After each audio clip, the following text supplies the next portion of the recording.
problems with a heat only boiler. So now why plan with a pump? It's on an open vented system connected to the tank in the attic.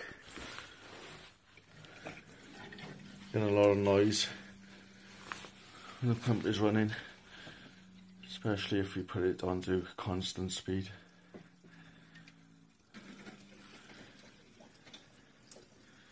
Hear all that gurgling. Cold feed and vent are coming from the attic, going straight down, and they're coming down above the boiler. They're connecting here to the flow pipe above the boiler. If we get a magnet, just try and fill the pipes.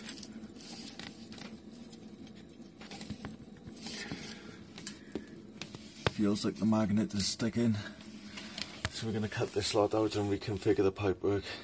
Looking at the pipework here, and when we've got an open vented system, we should start with the boiler, then we should have the cold feed and vent, and then we should have the pump. But in this instance we've got the cold feed and vent first, then we have the boiler, and then if we follow this pipe up, it's going into the pump. So we've got everything in the wrong order here, which is probably causing the issues. So we need to make sure we have the boiler first, go into the cold feed and vent, and then over to the pump. Now in these open vent systems, most of the time if there's an issue, there'll be a blockage in what we call the neutral point here, where the cold feed meets the vent pipe. So we're going to chop all this lot off. We could either reconfigure it in the airing cupboard, or we could do it down here, and there's not a lot of space either way, so we'll figure out the best way to do it. It's our tank with the open vent over the top, and we've got the cold feed coming out the bottom. If we have a look here, somebody's been in and they've connected the two up in the attic, which is now pretty much done away with the open vent and turned this into a combined feed and vent, which is not the correct solution.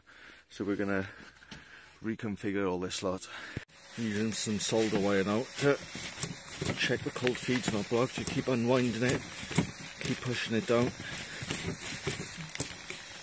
just in case there's any blockages in it. Because we're soldering, we've had to get every last drop of water out of this heating system, otherwise the solder won't take. So we've cut out the bad section, and we're going to attempt to repipe. Now that we've drained everything and we found all that muck, it'd be a good time to flush the boiler out, as we found all this muck in the boiler. So I connected two hoses, one will go to mains and one will go outside.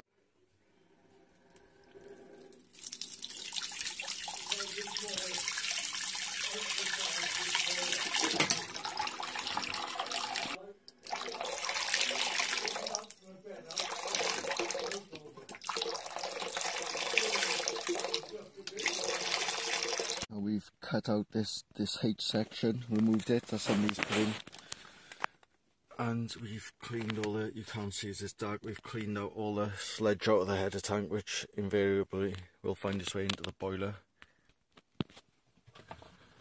If I just have a little look with my finger, you see all the sludge has built up inside the boiler. So hopefully we're going to stop this from happening now, but there's a lot of sludge in our main heat exchanger, which, if it continues, it will mean the boiler will be a write-off. So we'll connect to the outside tap, we'll turn the tap on. The water's now going through the boiler, and it'll come back out. Someone at the door. Hello. This is lovely. Come on then. There you go. I can't believe him. Yeah, he comes and he taps on the door.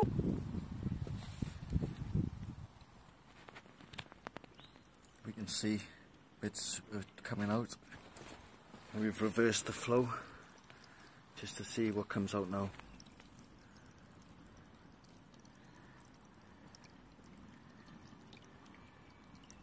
Flow for the last time now, just to get the last bits of what we can out of the boiler.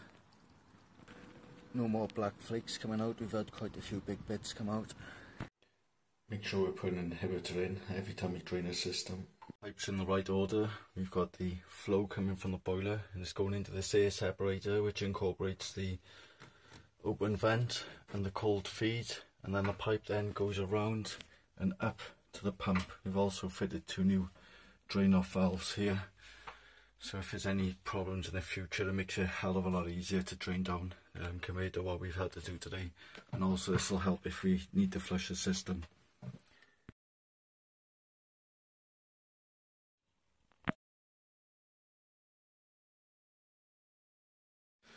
Right, we're at an open vented system today. We got the heating keeps going down.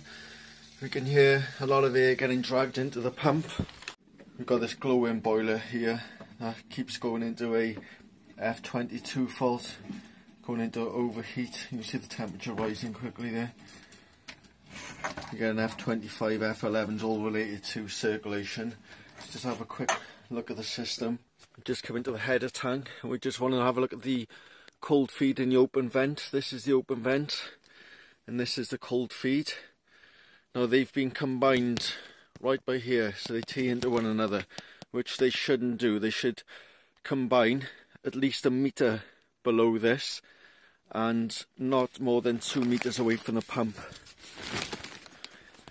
So if we follow this plastic pipe that's been chucked in, you can see that this has been teed in to the boiler flow up in the attic.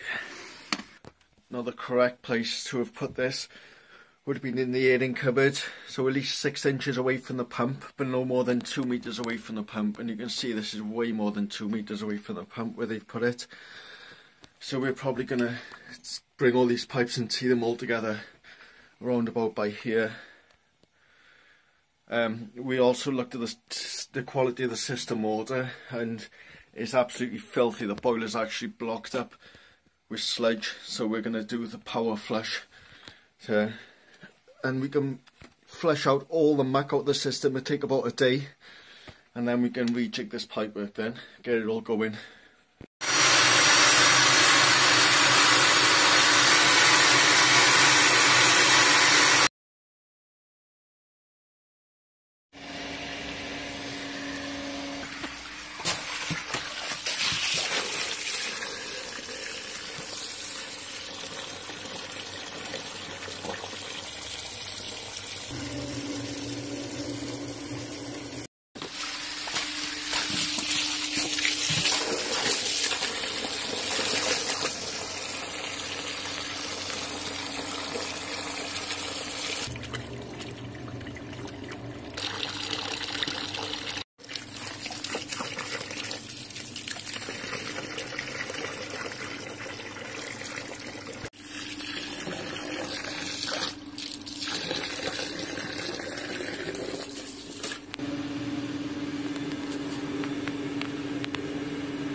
Altered the pipework in the attic, so we've got automatic air vents on the floor on the return from the boiler, and we've made the pipework rise so these air vents are on the high points of the pipework.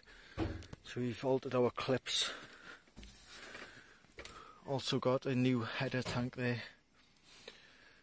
So our open vents and our cold feed are now continuously falling away from the tank. These are the chemicals. We've used 2 bottles of X800, 1 bottle of X100. The ball fix is new as well. So in the airing cupboard now we've fitted this air separator, and we've got new pipes now running up for we've got 22mm cold feed, 22mm open vent, which we didn't have before, and we've got the boiler flow coming down and all meeting here, so this is all in the correct place. So where all the pipes connect is more than 1 metre below the header tank, and it's more than 6 inches away from the pump, but within 2 metres of the pump. So what this is going to achieve is it's going to prevent any air getting into the system, and it's going to facilitate any air getting out of the system I've also put this filling loop in here. It's not to be touched, but if ever we've got a problem with airlocks, we can use this to try and force the airlock out of the system. We can now run the pump on the lowest setting. Listen how quiet that is, saving energy. And we're going to see if we got heat to all the radiators.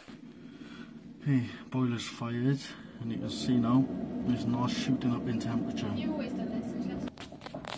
Right, this boiler's been running for ages now. Right, we've got a hot water cylinder here, so I'm going to turn it down, but it's the lowest we can get it really.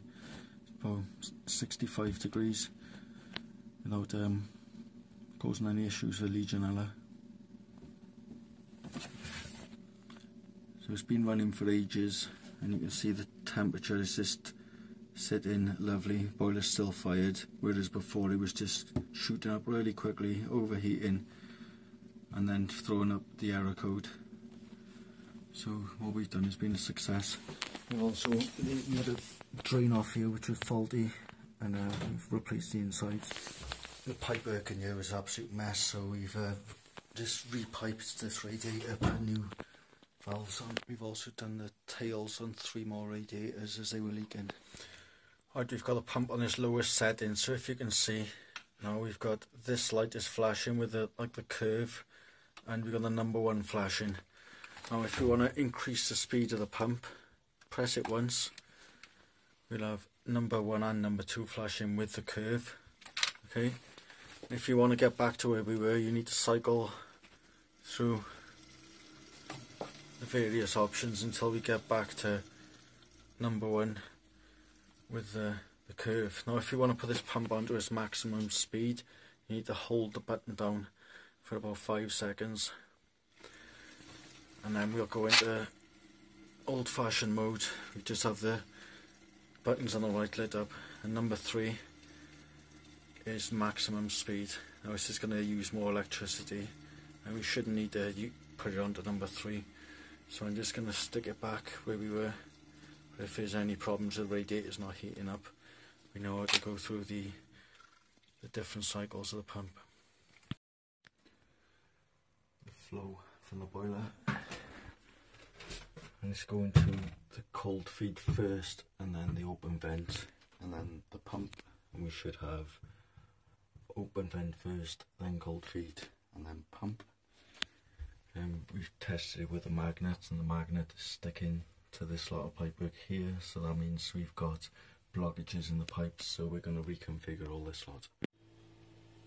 Now we fitted the air separator, and we've rearranged the pipework so the cold feed is after the open vent. It's getting dragged down into the pump. This pump, the bearings sound like they're going on the pump, so I do suggest a UPS 3 Grundfos pump to be replaced with this, and also this automatic bypass. It didn't appear to be working correctly, so I'd advise a angled Honeywell automatic bypass to be replaced.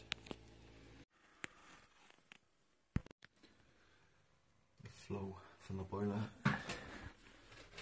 and it's going to the cold feed first, and then the open vent, and then the pump, and we should have open vent first, then cold feed, and then pump. We've tested it with the magnets, and the magnet is sticking to this lot of pipework here, so that means we've got blockages in the pipes, so we're going to reconfigure all this lot. Now we fitted the air separator, and we've rearranged the pipework so the cold feed is after the open vent. It's getting dragged down into the pump. This pump, the bearings sound like they're going on the pump, so I do suggest a UPS 3 Grundfos pump to be replaced with this, and also this automatic bypass. It didn't appear to be working correctly, so I'd advise a angled Honeywell automatic bypass to be replaced.